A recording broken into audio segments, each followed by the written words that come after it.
Ви благодарам, почитуван министар, за образложението. Да, точно, станува збор за Предлог закон за изменување и дополнување на Законот за заштита на природата, во кој што пред се е усогласување со Законот за прекршоци.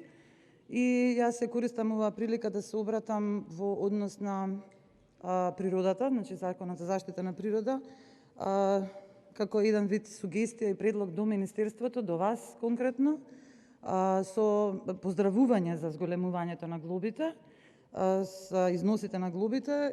Според мене треба дури уште повеќе да се покачат, бидејќи станува збор за нешто што е неповратно.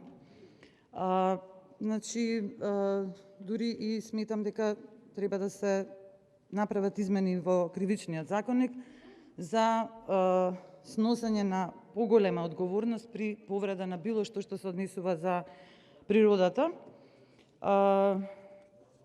Ние сите знаеме дека овој закон е поврзан со многу други закони, значи како што е наведено во самиот закон, дека е поврзан и со Законот за животна средина, со Законот за заштита од бучавата, односно звучно загадување, тој вчера помина на прво читање, како и Законот за амбиентален воздух, но и со сите други закони. И апелирам, ја користам оваа прилика, да се апелира до Министерството да имаме еден поширок интердисциплинарен пристап кон заштита на природата, бидејќи станува збор за навистина нешто што е неповратно, непроценливо и нешто што не може да се купи доколку се оштети. Сведоци сме токму во овој период на едни катастрофални промени во природата, почнувајќи од езерата, кои што се повеќе и повеќе се сушат. Јас сега ја користам говорницата да апелирам и од името на граѓанските организации, кои што постојано апелираат, кои што постојано укажуваат на пропустите во однос на менаџирањето, во однос на спорите процеси. Значи, само ќе го спомнам тука, например, еве процесот на впишување на Охрид, поточно на Студенчишко блато во Рамсар конвенцијата. Значи, тој процес, знаете, сигурно сте запознаени со тоа и знаете дека требаше 3 години да се бутнат работите, за да конечно еве сега дојдеме до тој посакуван момент пишување на Студенчишко блато во Рамсар конвенцијата, што значи дека и се надеваме дека на тој начин ќе бидеме посвесни во однос на искористувањето на природните ресурси кои што и тоа како влијаат врз природата, а знаеме дека не влијаат само врз природата, туку влијаат, значи, врз се она што подразбира природа, тоа е животната средина, односно животните и подводните системи и биосферата воопшто, така да тоа е, навистина апелирам за една посериозна, агилна работа на Министерството за животна средина и просторно планирање. Особено апелирам и на пример, и вчера имаше една состојба во која што општина Газибаба предлага 3 нови ДУП за издавање на дозволи за градежни за индустријски зони во непосредна близина на паркот и шумата Газибаба, која што е една од најважните точки во градот Скопје, кој што представува еден вид на прочистување на воздухот во тој дел од градот. Значи, ние не смееме во иднина ниту да, односно вие, министар, не смеете никако да дозволите вакво нешто, издавање на вакви дозволи, колку и да е тоа лесна индустрија, сепак е индустрија и сепак прави загадување и прави пореметување на биолошките, на екосистемите, на природните системи во тој дел од градот Скопје. Веќе ги спомнав езерата, значи сакам да го спомнам тука, еве и тоа е исто добра одлука што водно се впиша како заштитено подрачје на природата, но дали тоа ќе значи апелирам повторно да се внимава тука при давањето на градежни дозволи, да не дојдеме до ситуација оние од Скопје кои што се сигурно знаат дека имаше еден интересен повик, односно оглас: продавам стан на водно со можност во центар. Тоа беше заради токму несовесното издавање на градежни дозволи за изградба на водно, каде што имаме проблем со свлечишта, и со тоа повторно се нарушува природата, но се нарушуваат природните екосистеми.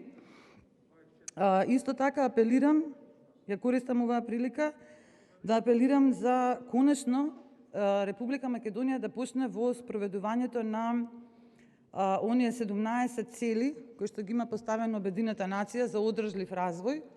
Од тие 17 цели, 15 се поврзани со природата. Значи, до тој степен е важна природата и важен е третманот и зачувувањето на природата и сите природни ресурси што имаме, бидејќи тоа не води кон еден одржлив развој. Имаше една голема кампања пред 3 години, доколку сигурно се сеќавате, сигурно сте ја гледале на светско ниво, која што велеше дека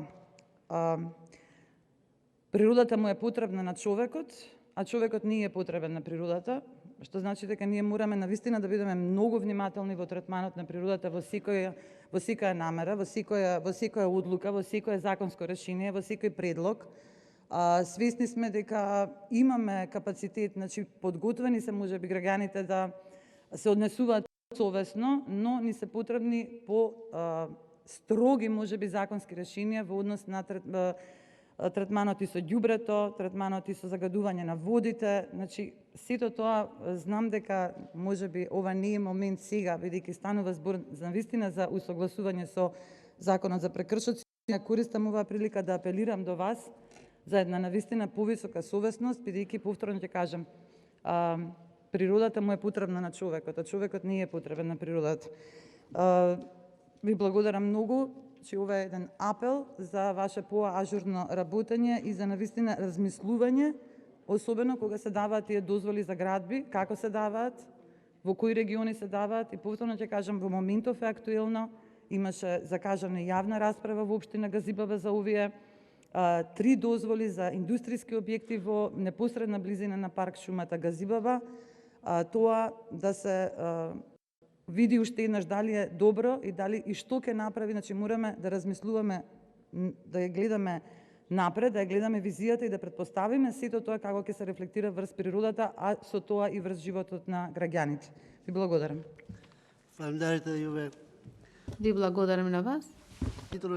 Бидејќи исцрпените најпријавени за спор, констатирам дека општата расправа по предлагот на законите завршена без основно извештаите на Комисијата за транспорт, врски и екологија како матично работно тело и законодавна правната комисија и расправата на седница на собранието му предлагам да го усвои следниот заклучок.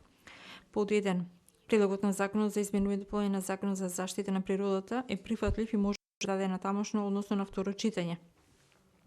По 2. Овој заклучок заедно со стенографските белешки од седницата на собранието се достави до Комисијата за транспорт, врски и екологија и законодавна правната комисија на Собранието Република Северна Македонија. Гласањето и по оваа точка дополнително ќе се изврши.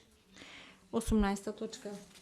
Предлог закон за изменување и дополнување на Законот за водите, прво читање. Предлог закон за извештаите на Комисијата за транспорт, врски и екологија како матично работно тело и законодавна правната комисија би се доставени. Отварам општа расправа, ги повикувам предлагачот и претеници кои сакаат да говорат по општата расправа по предлогот на закон да се пријават за збор.